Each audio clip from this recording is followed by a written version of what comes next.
Where did these come from? The clinic called it neural deletion, a fresh start. The doctor's promise echoed in my ears. No more nightmares, no more pain. I was so desperate back then. Living with the memory of my childhood was a constant, waking nightmare. Therapy, medication, time, nothing worked. So when they offered a way to just remove it, I didn't hesitate. I told them, take it away. I watched on the screen as the AI targeted the memory, a pulsating red scar on my brain scan. Then, it was gone, just like that. The tears stopped, the knot in my stomach untied. For the first time in years, I felt light, free. The next 6 months were perfect. Or they looked perfect. I had a new job, a new boyfriend, a life filled with smiles. But a quiet unease started to creep in. I'd find things, pieces of a life I didn't recognize. An old journal, filled with my own handwriting, described a struggle, a fight for survival, a strength I couldn't connect with. It felt like reading about a stranger. Then I found a support group card in my wallet. I called the number.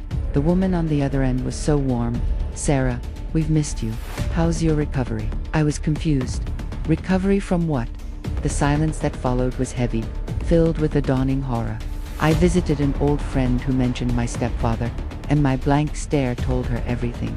She whispered, "Oh God, you actually did it. You erased it." I became a detective in my own life, piecing together the story of a woman who had fought impossible battles and won. Every clue pointed to a resilience I couldn't feel, a compassion I couldn't access. I went back to the clinic, angry and terrified. What did you take from me? The doctor showed me the full report. They didn't just take the trauma, they took everything that grew from it.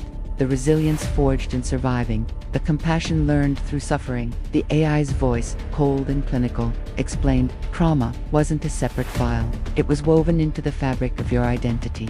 We couldn't extract the pain without taking the roots of who you became. The brain scans showed it all.